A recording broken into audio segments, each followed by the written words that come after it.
subsane este gran error. ¿Por qué es mucho mejor la renta básica que los subsidios condicionados a los pobres? Diré 3 o 4 cosas. Son cosas muy estudiadas, pero por lo tanto simplemente las sintetizaré. Los subsidios dedicados a los pobres o condicionados son un parche a una situación que se da posteriormente. En cambio, la renta básica, como muy bien explicaban los 2 compañeros de mesa, que tenía antes, es antes. Es decir, garantiza la existencia material de la ciudadanía antes de cualquier otra circunstancia. Esto tiene unas consecuencias muy importantes. ¿Cómo? Bien. Otro aspecto, la estigmatización. Una persona que debe pedir un subsidio condicionado, claro, hay momentos en que más que otros, por supuesto. Momentos como los actuales, donde hay más del 20% oficialmente de personas pobres, pues bueno, la estigmatización no es tan grande, ¿verdad? Porque es una cosa de mayoría casi dentro de poco, ¿no? Pero la estigmatización existe. Hay gente que sabe que tiene derecho a recibir una serie de subsidios, pero no se atreve a pedirlo, porque significa la certificación de su supuesto fracaso social. Otra cosa, la arbitrariedad. Ha puesto Cristina un par de ejemplos, en este caso muy claros. Es evidente que no depende, en este caso, de las redes de asistencia social, pero la arbitrariedad de la persona que dice: usted demuéstrame que es pobre. Y como muchos trabajadores sociales, tenía la ocasión de hablar con Tamara antes de entrar aquí, y ella también me comentaba lo mismo, pero a mí me habían comentado hace años en un cursillo con unos trabajadores sociales. Muchas veces tienen que hacer de controladores, no de trabajadores sociales. Y hay un punto de arbitrariedad indiscutible, incluso pensando que sea un buen tipo, una buena tipa de trabajador social. Pero me lo comentaban, tienes que dar 10 y hay 35. Entonces, una parte, y los 35 tienen derecho, ¿no? Tampoco están, pero tú tienes que decir. Entonces hay una parte de arbitrariedad impresionante, y la arbitrariedad es algo que no tendré tiempo de entrar o de profundizar, pero la arbitrariedad es algo que va contra nuestra libertad de una forma impresionante, ¿no? Entre otras cosas. Una preocupación de los subsidios condicionados dirigidos a los pobres muy importante también, que es: nos preocupa mucho cómo se lo gastan los pobres. Nunca nos preocupa cómo se lo gastan los ricos. Los pobres, si se les da algo, supuestamente se les da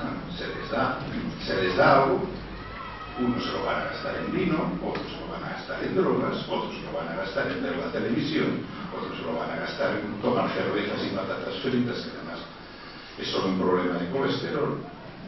Pero nadie se preocupa cómo lo van a gastar los ricos. Luego hay otros problemas técnicos, los que no voy a entrar, que son los costes de administración.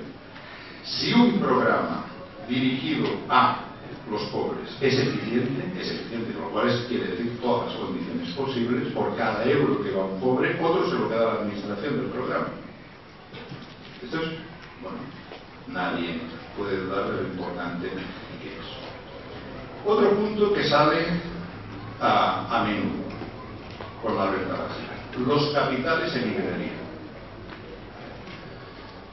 Hace poco leía un libro de autores que se dedican precisamente a los temas impositivos, y la primera respuesta que dieron ante esto, no sobre la renta básica, sino cualquier medida que favorezca al conjunto de la población, es decir, que no favorezca simplemente al 5%, decir: ¿y qué? ¿Cuál es el problema?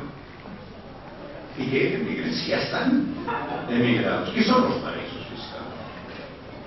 Esto por una parte. Pero hay gente que puede decir: sí, no, claro, pero las empresas, ¿no? Las empresas. Claro, con esta lógica, lo mejor es pedir trabajo esclavo para que no emigren las empresas. No es un problema de la renta básica, es un problema de cualquier medida que afecte, que mejore la situación de los, en fin, de la población que no es estrictamente rica. Y además, sobre estas cosas se dicen muchas barbaridades, porque cosas que parecen aparentemente elementales a veces son unas grandes mentiras. Simplemente les daré un dato, juzguen como quieran, pero les daré un dato. En Estados Unidos y en el Reino Unido, que como todo el mundo sabe son los campeones mundiales del comunismo, en los años 40, 50 y 60 y a principios de los 70 tenían una tasa marginal impositiva, es decir, para los más ricos del 93%. Vuelvo a repetir, una tasa marginal impositiva a los más ricos del 93%. No se iba. Nunca ha conocido la economía de Estados Unidos y del Reino Unido tanto esplendor, ¿no? Ya no entro a hacer, en fin, disquisiciones, ¿no? Actualmente tú propones, como proponemos nosotros, una tasa impositiva del 49% o del 50% y dices, esto es increíble, esto los capitales marcharán.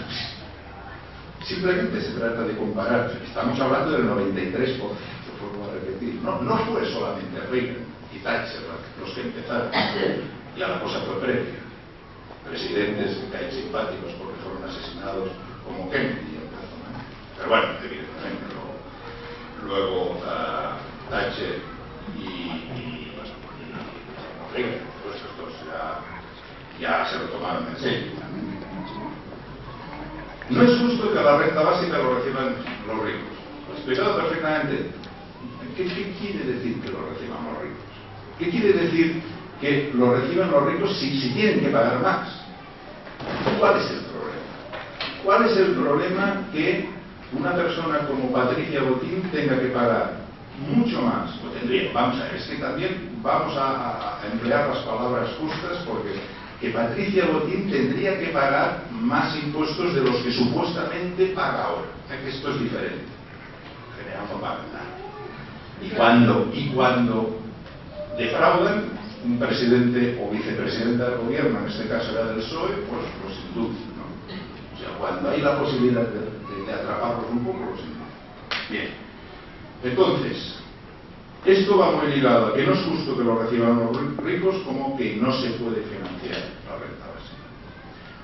¿Cómo explicar cómo se puede financiar la renta básica? Por eso decía que Héctor me ha facilitado el trabajo y ha explicado que sea algunos de los aspectos muy generales, y como esto está publicado y cualquiera de ustedes puede acceder libremente al artículo donde está avanzado esto, pues solamente les diré que con nuestra propuesta de financiación lo que hacemos es, con una muestra estadística de 2 millones de IRPF del conjunto del Reino de España, menos la Comunidad Autónoma Vasca y menos Navarra porque salen del régimen común, con estos 2 millones y haciendo ver que hacemos caso de que nos queremos los datos, ¿no?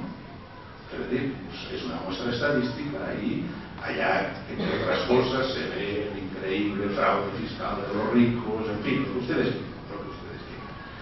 Pero incluso, y sin sacar ni un céntimo, no ya de la educación ni de la sanidad pública, porque esta es otra de las críticas. Estos quieren una renta básica para cargarse al estado de bienestar. Hay gente que esto hace 10 o 12 años que se le estoy diciendo que no es así, pero es igual, si repitiendo como norma. Eso jode, porque realmente esto ya no es ignorancia, es mala leche. Pero no solamente digo, sacamos ni un céntimo de la educación y de la sanidad pública, sino no sacamos ni un céntimo de cosas que estaríamos encantados de sacarla, pero en un ejercicio de realismo económico pues no tocamos nada, como por ejemplo el mantenimiento de la casa borbónica. La iglesia. O por ejemplo de la iglesia, o por ejemplo del ejército. Pero ya digo, un ejemplo, o sea, un caso impresionante. Digo todo esto porque si de aquí sacásemos dinero podríamos financiar mucho más, pero nos hacemos ver que lo queremos. Tendríamos un índice con esta reforma que proponemos y que tan esquemática pero tan brillantemente se ha expuesto anteriormente, tendríamos un índice de Gini igual a los países escandinavos. Cuando digo índice de Gini, supongo que no hace falta decir que va del 0 al 1, si se acerca al 1 es más desigualitario, si se acerca al 0 es más igualitario. Por lo tanto, en estos momentos en el Reino de España es algo así como 0,4 y algo más, quedaría un 0,24, un 0,25, es decir, exactamente como los que tienen Dinamarca, Suecia o Noruega. Otro punto importante que sale en estos debates, y voy acabando, uno de los puntos importantes que sale, la confusión entre trabajo y empleo.